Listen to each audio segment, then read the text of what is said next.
Muy buenos días. Esta es la última enseñanza que voy a tener en este Gelo 2019, 45 años del Club ANSA. Estoy muy agradecido con el Señor por la invitación a través de los siervos para poder estar con ustedes estos días. Ayer hablaba, haciendo un preámbulo acerca de lo que es la integridad.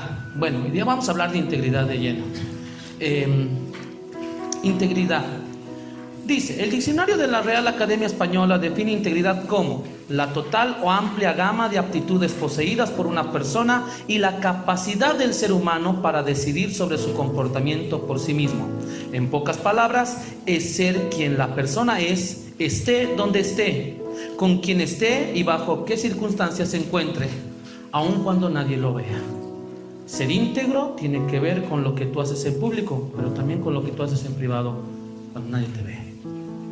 Vamos a orar un momento para empezar este tiempo de enseñanza. Señor, nos acercamos delante de ti. Gracias por estos días maravillosos de entrenamiento, de capacitación para renovar fuerzas, Señor. Reconocemos que delante de ti, Señor, aún nos falta tanto, pero estamos aquí dispuestos, Señor, a escuchar tu palabra. Ayúdanos a entenderla, a discernirla. Abre nuestra mente y nuestro corazón, que ella haga el efecto que debe hacer, porque ella es espada, es fuego, es martillo, Señor, que quiebra, es espejo donde nos vemos reflejados.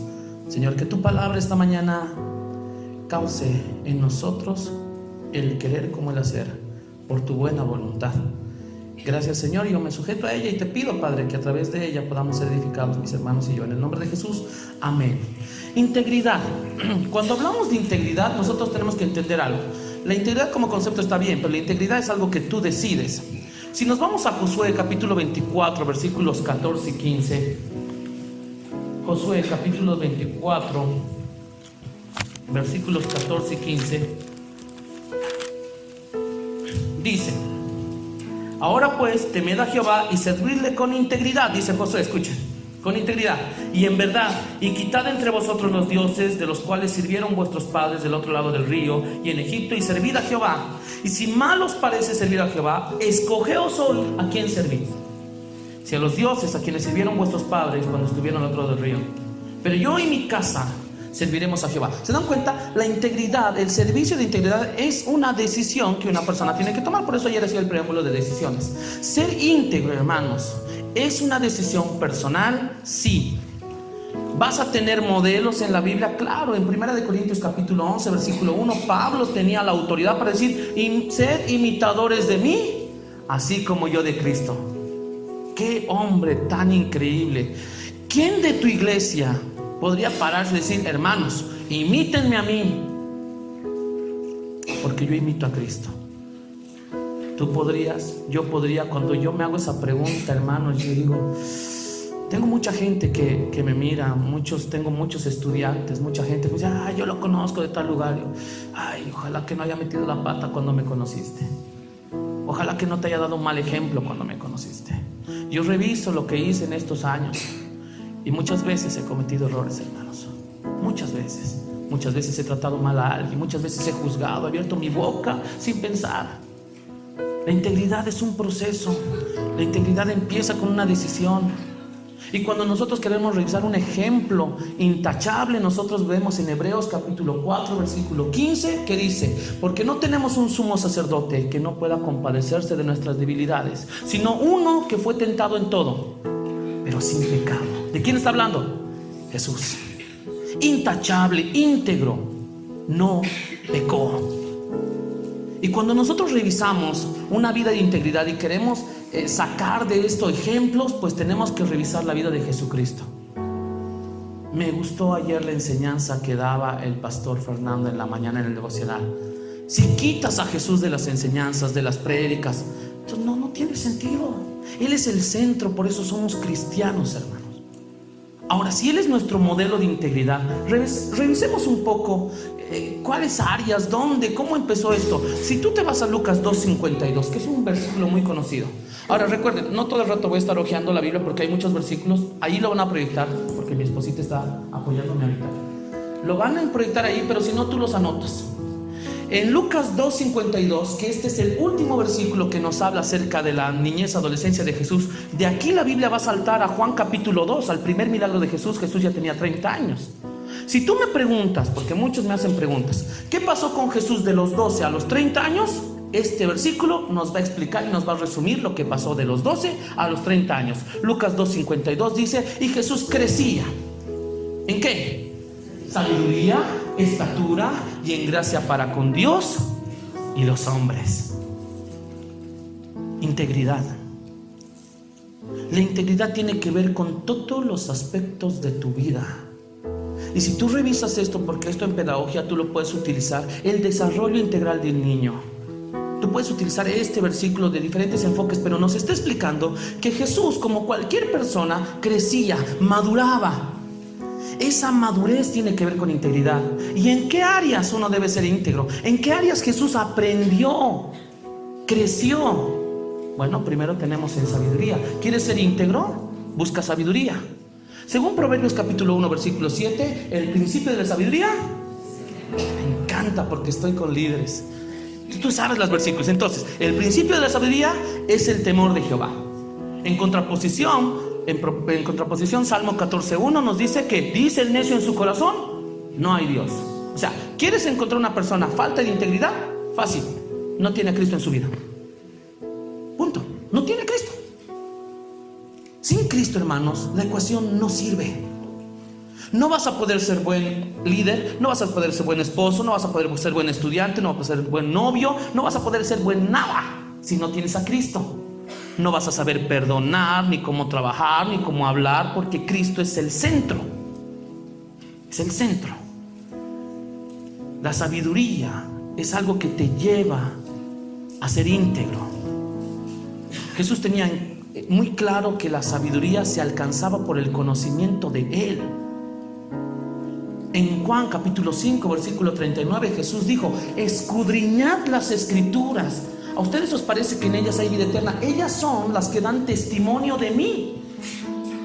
Yo escuchaba ayer la enseñanza y el pastor habló de un libro que no hay en físico, me parece, pero que explica que en todas las historias de la Biblia hay una referencia de Jesús. ¿Y sabe qué es verdad esto? Porque en Lucas capítulo 24, usted puede revisar esto, Lucas 24, versículo 27, Jesús había resucitado. Hay discípulos camino a Emaús y Jesús aparece a ellos y dice la Biblia que sus ojos le fueron velados para que no lo reconocieran.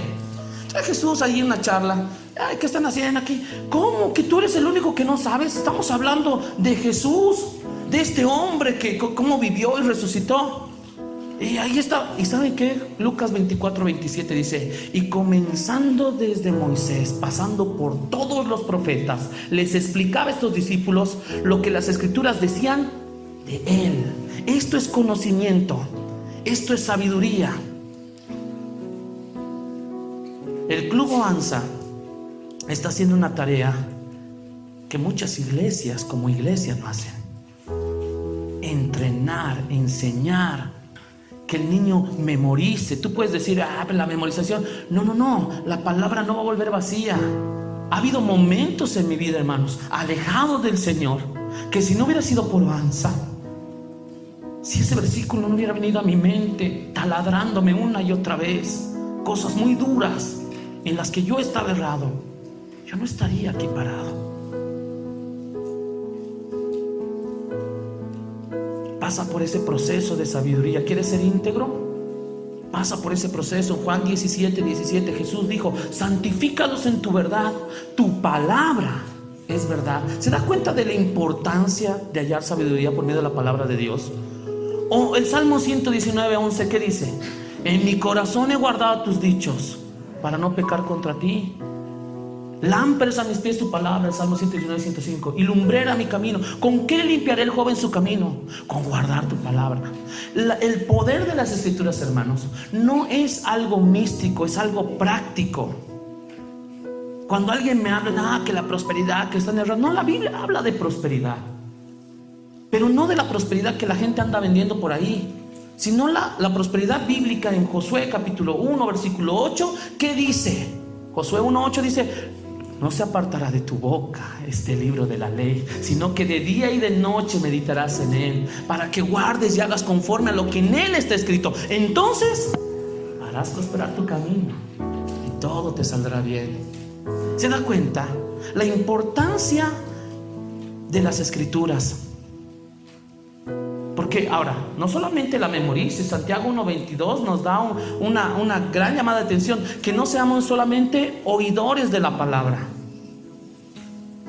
Cuando tú revisas el manual, que es muy interesante la forma en la que se diseña, yo sé que muchos hemos caído en la tentación, soy líder de alabanza también, de que avanza tu sección, muy bien, da el versículo, pero te has dado cuenta que hay partes que es importante leer con tu oancista, porque esas partes, más allá de la memorización, le están diciendo cómo aplicas, o sea, en qué contexto está este versículo y cómo puede ser práctico.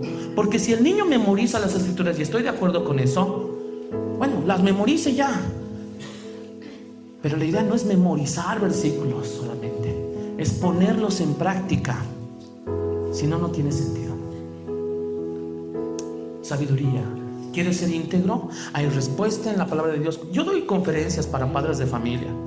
La próxima semana tengo una conferencia para padres de adolescentes. Y preparo. Y alguna vez alguien me ha dicho, pero disculpa, pastor, pero ¿no tienes hijos?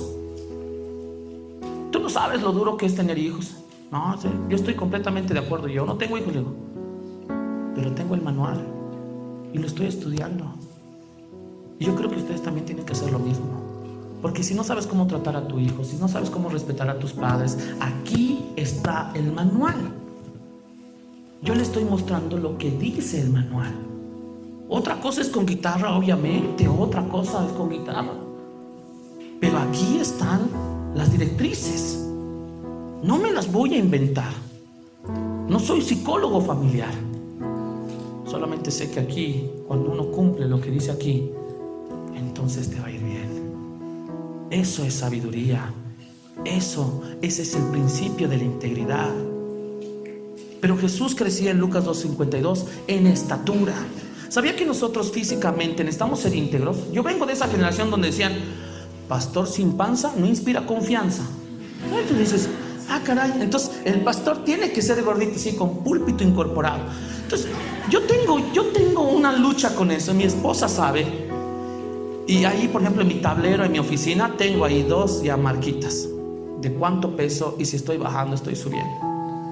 Mis alumnos me cuidan, mi esposa me cuida. ¿Sabe por qué? Porque uno dice, uno es pastor y qué bien que el Señor nos bendiga y que comamos de todo. Pero cuando un doctor te dice, y créeme, el Señor también lo utiliza a estos profesionales. Cuando un doctor te dice, ¿sabe que usted está comiendo demasiada carne roja? Usted tiene que bajarle esto.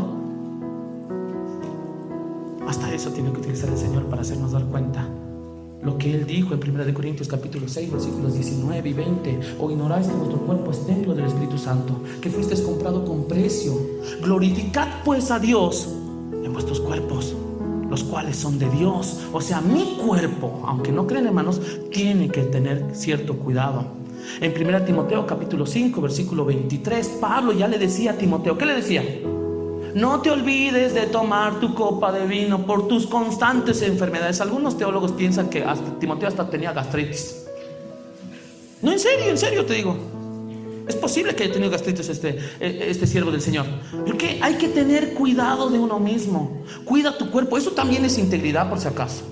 Pues si tú dices integridad, yo me visto bien, integridad, yo no hablo malas palabras, tu concepto de integridad es muy pequeño. La integridad tiene que ver con todo, pues, hasta con el cuidado personal, físico. Cuida tu cuerpo, cuídalo, es muy valioso. Cuida tu corazón. Proverbios 4:23 dice, sobre toda cosa guardada, guarda tu corazón. Ya tú puedes decir de mis sentimientos, no, cuídalo también todo, o sea, integralmente cuídalo. Cuida tu alimentación.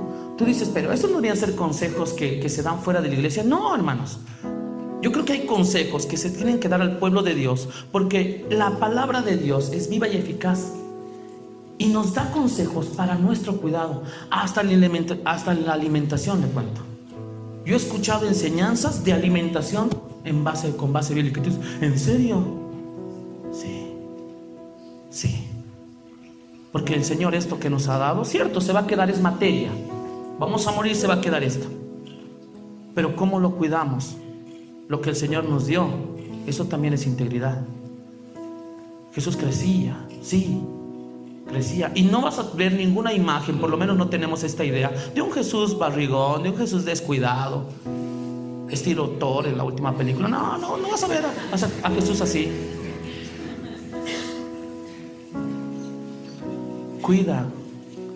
La integridad de tu cuerpo es importante. Cuida lo que miras. ¿Sabías que hasta dormir es importante? No, hay hermanos, y yo los entiendo, porque yo estoy en el mismo tren. Te desvives por el ministerio a costa de tu salud. Te estresas. Has aprendido a descansar bien, a dormir bien. Cuidas lo que miras. Oye, parte del cuidado integral de nuestro físico tiene que ver con cuidar nuestro cuerpo. Primera Tesalonicenses capítulo 4 versículo 3, que nos dice: huid de la fornicación. Cualquier otro pecado es fuera del cuerpo, pero el que fornica contra su propio cuerpo, peca. Es duro esto. O sea, tú no eres íntegro cuando tienes relaciones antes de casarte. Eso te está hablando. No eres. Ya pecaste y algo se rompió, algo se quebró. El problema de las relaciones sexuales fuera del matrimonio, antes del matrimonio, no es tan sencillo. Porque uno puede he escuchado N predicaciones de esto, pero hay un principio básico. Aquel joven que es cristiano y que cae en pecado de fornicación, lo único que ha hecho es agarrar la cruz de Cristo, el sacrificio de Cristo, y patearlo, y por 10 minutos de placer cambiarlo. Y duele, porque te estás dando cuenta que él agarró lo que Cristo hizo en la cruz y lo cambió por 15 minutos de un orgasmo. Porque eso pasó, literalmente eso pasó. Y es por eso que tienes que cuidar hasta lo que miras. En Mateo 5, 22 al 23 nos dice que nuestros ojos son la lámpara que alumbra el cuerpo. Estás cuidando lo que tú miras. Eso es parte de lo que nosotros tenemos que cuidar. Porque si una persona dice: yo soy íntegro, jamás he engañado a mi esposa, en Mateo 5:28 Jesús dijo otra cosa. No lo contradijo, sino que explicó mucho mejor esto. Jesús en Mateo 5:28, ¿qué dijo? Ustedes escucharon: no cometerás adulterio. Sí, pero yo os digo que cualquier hombre que mira a una mujer para codiciarla, ya adulteró en su corazón con ella. ¿Ya adulteró? Sí, porque la integridad, ser íntegro, no tiene que ver con no engañar a tu esposa cuando todo el mundo lo ve. Hay gente que está engañando, está fuera de su matrimonio desde la mente, que ya es frío, que ya se alejó, que ya no le presta atención a sus hijos. Mucha gente me ha dicho: ¿qué señales hay para una persona que va a ser infiel? Y tú dices: oye, y hay tantas cosas, el Señor te está dando alertas. Y tú dices como varón: no, yo no voy a ser infiel a mi esposa. Pero pregúntame, y lo que te estoy hablando no es que yo, aquí no, yo me pongo de tu lado también, y sé que son luchas, especialmente los que estamos al frente. Hermanos, es una gran responsabilidad pararse delante de ustedes. Una gran responsabilidad. Y los que tocan en la alabanza, y los que cantan, y los que están haciendo algún ministerio, tú que eres líder de alabanza, estás al frente de mucha gente, es una gran responsabilidad. Te hablaba ayer, hay mucha gente que no está engañando a su esposa, pero está teniendo conversaciones inadecuadas. Está dejando que le lleguen cosas al celular. Recuerda, Satanás no necesita que tú le abras la puerta. Una grieta y se mete y va a destruir todo. Una grieta. Tú quieres ser íntegro. Tú no miras a la gente y dices: este fornicó, tiene cara de fornicador. No lo miras así. Porque hay cosas que están ocultas. Hay cosas que nadie ve, que pueden estar destruyendo una familia, un hogar, un ministerio, una iglesia. Porque Satanás, para destruir una iglesia, primero destruye la familia, porque la destruye por dentro y destruye a la iglesia. Y tienes que tener mucho cuidado. Cuida tus ojos de lo que estás mirando. Cuida tu cuerpo. Si eres joven, cuídate de la fornicación. Y si estás casado, cuida los mensajes que tengas, las fotografías que tengas. Hermanos, ¿cuántas parejas? Miren, la estadística dice esto: de cada 10 parejas cristianas, 4 parejas en menos de 3 años hablaron de divorcio. O sea, se casaron frente al Señor, ahí frente a todos, ya están hablando de divorciarse.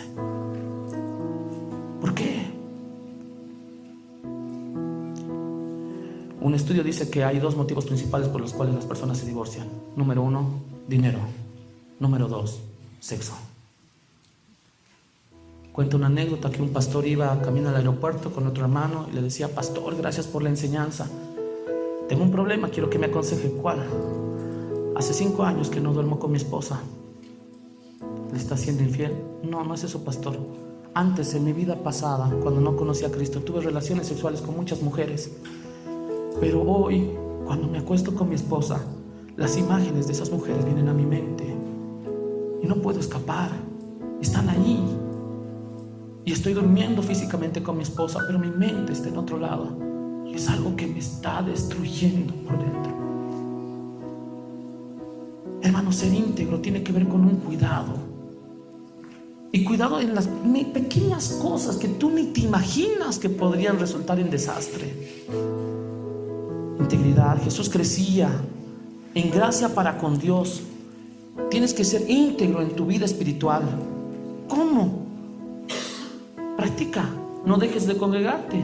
Hebreos capítulo 10, versículo 25, que dice: no dejando de congregarnos como algunos tienen por costumbre. ¿Por qué? Porque si tú dejas de ir una vez a la iglesia, un domingo a la iglesia, dale. Pero eso se vuelve práctica. Eso se vuelve práctica. Porque un domingo que te quedes en tu casa a ver películas porque estaba haciendo frío y mejor no voy a la iglesia porque está haciendo frío, dale. Si quieres, ábrele más grande la puerta a Satanás. ¿Por qué? Porque eso se vuelve práctica. Y hay gente que cuando no se dio cuenta, ya hace un mes ya no viene a la iglesia. Cuida tu vida espiritual. Tú dices: qué aburrida la prédica. Tú no vas porque la prédica sea aburrida. Lo que yo enseño es lo que muchas personas en tu iglesia ya han enseñado. Que si yo lo digo a mi manera, la Biblia no cambia, ¿entiendes? El versículo va a seguir siendo lo mismo. No dejes de congregarte, cuida tu vida devocional. ¿Qué le decía Pablo a Timoteo en 1 Timoteo 4:13? Entre tanto que voy, le dice, ocúpate de la lectura. Lee, aprovecha tu tiempo. En este año habrás leído algún libro de autor cristiano, habrás terminado la Biblia en un año, habrás aprendido más versículos, o solamente estás haciendo que tus oancistas conozcan. ¿Por qué no te pones en competencia con ellos? Yo trabajo en un colegio y todo el mundo le tiene miedo a mis exámenes. No sé por qué, si soy buena gente, pero la cosa es que le tiene miedo a mis exámenes. Examen de educación cristiana, no, dicen. Entonces yo hice un desafío. Muy bien, voy a darles la casilla del examen, no de todo el bimestre, la casilla del examen. ¿Cuántos capítulos de memoria? ¿Cuál es tu tope? Yo. Si tú sabes más capítulos de memoria que yo, te doy la casilla. ¿Cuántos saben, pastor? Veamos cuántos aprendes. Y tengo una estudiante, ya tiene 13 años, 31 capítulos de memoria se dio. No le voy a decir quién ganó, sigamos. Cuida tu vida espiritual, ora. Pero no ores así mandándole WhatsApp a Dios, no ores solamente para el almuerzo. Dios justiciero, gracias por el puchero. No, ese tipo de oraciones no. El tipo de oración que Mateo capítulo 6, versículo 6, Jesús dijo: mas tú cuando ores, ¿qué dijo? Entra en tu aposento, cierra la puerta y habla con tu Padre que está en lo secreto. Y tu Padre que ve en lo secreto te recompensará en público. ¿Cuál es la clave? Intimidad. Porque nosotros oramos, hace rato oramos por los alimentos, oramos, está bien, todo eso está bien. Pero tu tiempo de oración personal, aquel que no tiene que ver con tu pareja, no con tu esposo o con tu esposa, no tu oración con familia, por tus hijos, tu oración personal, aquella que nadie más ve, aquella donde doblas rodillas por aquello que nadie más conoce. Ese tipo de oración es la que tienes que cuidar. Ese tipo de oración es la necesaria, la importante. Porque tú no llegas a la iglesia contándole a todo el mundo tus problemas. Muchas veces va a ser en tu cuarto de rodillas y solamente el Señor y tú entenderán lo que estás pasando. Pero ora. Valoro mucho a mis papás, porque muchas partes de mi vida me he portado tan mal. Pero 4 o 5 de la mañana tú veías la luz encendida del cuarto de mis padres, mis papás orando. doblando rodillas. Nunca voy a olvidar la frase de mi papá, que todavía me la sigue diciendo. Me dice: quiero que seas un hombre grande, pero yo no voy a ser un hombre grande porque tenga dinero, porque sea famoso. Yo voy a ser un hombre grande cuando aprenda a depender de Dios. Y la dependencia de Dios empieza en tu cuarto de rodillas. Ora, busca a Dios, no descuides tu tiempo de oración, no descuides tus talentos, tus dones. 1 Timoteo capítulo 4 versículos 14 y 15. No descuides el don que hay en ti. Hay mucha gente que no sabe ni qué don tiene. O sea, soy cristiano bien y voy todos los domingos a la iglesia, y como no conozco mi don, me meto en todos los ministerios habidos y por haber, y a ver dónde sirvo. ¿Usted sabe qué don tiene? Como un joven dice: yo, pastor, tengo el don de la música. Cocacho espiritual, don de la música te voy a dar. Don de la música. Y si no sabes dones, ¿dónde están los dones? Romanos capítulo 12. Todo el capítulo léelo, luego pregunta a tu pastor. 1 de Corintios capítulo 12 hasta el capítulo 14. 1 de Pedro capítulo 4. Efesios capítulo 4. Son 4 pasajes que te van a hablar de los dones espirituales. Mínimamente tienes tarea. Conoce los dones espirituales. Tienes que conocer para ponerlos en práctica. Porque si no, tú vas a pensar que porque tocas un instrumento, ese es el don que Dios te dio. Ten cuidado. Hay cosas que son habilidades, otras cosas son talentos, y otra cosa son dones espirituales que Dios ha repartido. Dios te ha dado, mínimamente tienes uno. ¿Lo conoces? ¿Cómo puedes ser íntegro? ¿Cómo puedes servir con integridad si no conoces tu don? Hay gente que anda frustrada en su vida espiritual porque, ay, no. Y tú los ves, y hay hermanitos, no me vas a decir que no, que tú lo ves ahí con los niños y tú dices: este hermano no da para trabajar con niños. No da. ¿Cómo le decimos? A ver, hermano, no lo vamos a votar. ¿Pero qué hacemos? Es que nadie le enseñó, o él no está buscando. Tiene que cuidar su vida espiritual en su servicio. 2 Tesalonicenses capítulo 3 versículos 7 hasta el 9. Pablo les dice: hermanos, nosotros no hemos querido ser una carga para ustedes. Por si acaso, cuando Pablo viajaba, no todo el tiempo estaba viviendo las ofrendas. Muchas veces Pablo trabajaba, estaba en algún lugar, ejercía ministerio y allí estaba. Mira, 2 Tesalonicenses 3, que no está ahí, versículo 7 hasta el versículo 9. Efesios capítulo 6 versículo 7 también. Efesios 6, 7. A ver, si no lo proyectan, ahí lo leemos, porque si yo me equivoco luego me dicen: debe estar un versículo que no sale. Efesios 6, 7. ¿Qué dice? Dice, ahí está: sirviendo de buena voluntad como al Señor y no a los hombres. Sirve al Señor. Y la integridad tiene que ver con cómo haces las cosas también. Ahora, ¿cómo estás sirviendo? Murmurando, criticando, frustrándote con chismes por aquí, por allá, metiéndote en lo que nadie te llama. Y tú me dices que eres íntegro.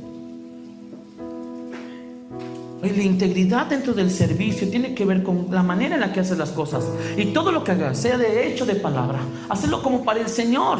Porque si te vas a estar peleando con tu ministerio, con tus líderes, o sea, el servicio puede ser interesante, puedes estar teniendo un buen avance con tus niños, pero créeme, los niños no son tontos, y te lo digo porque trabajo con niños. Ellos ven cuando un líder cae, no cae solo. Lo que tú estás demostrando cuando vas al club es tan importante que hay réplica. Tú estás tallando algo en ese niño, estás formando algo. Me acuerdo que un campamento en un lugar por allí, por Oruro, lejísimos, había un grupo, eran como 700 jóvenes, yo estaba dirigiendo, y había un hermano que se quejaba de todo, que la línea no pasó, usted no se fijó, y todo eran los puntos, ¿no? Enojadísimo el hermano. Ya, hermano, y lo decía en público, y decía: ay, hermano, ya. Entonces, ¿sabe qué, hermano? Yo quisiera que después hablemos con usted y con su pastor. Que yo soy el pastor. Estar en tu presencia, ahora entiendo, contemplando la hermosura de tu majestad y reconociendo que tú eres Señor todopoderoso y el grande yo soy. Qué dulce es estar en tu presencia,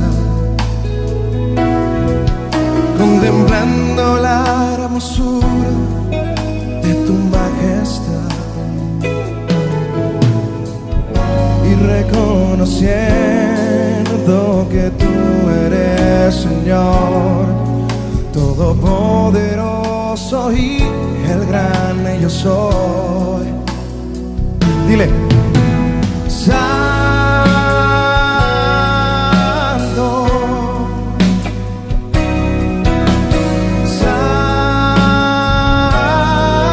Santo,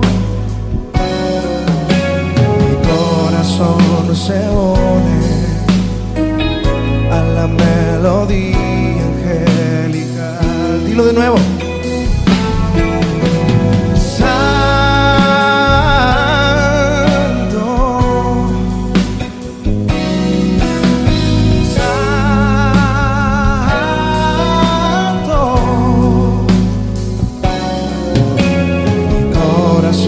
Se une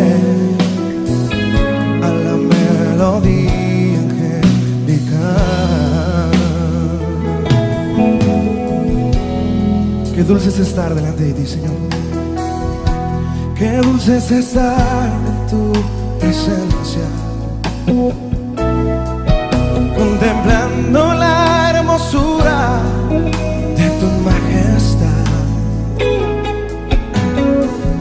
y reconociendo que tú eres Señor todopoderoso y el gran yo soy.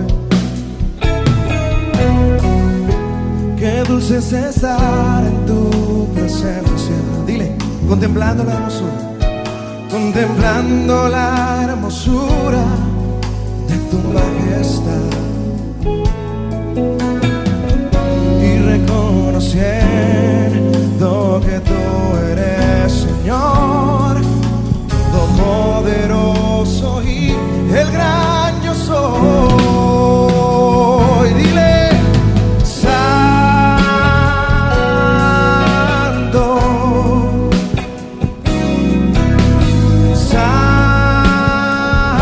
Santo, mi corazón se une a la melodía angelical. Dilo fuerte. Tú eres santo,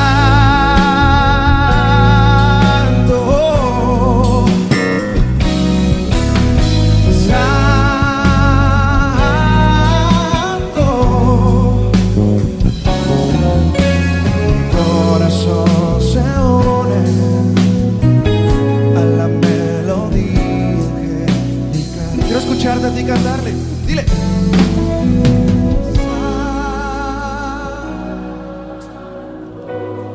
Solo tú, Señor Jesús.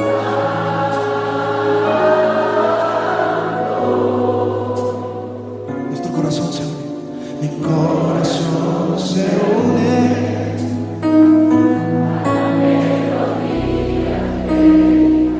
Oh, oh, tú eres santo. Oh,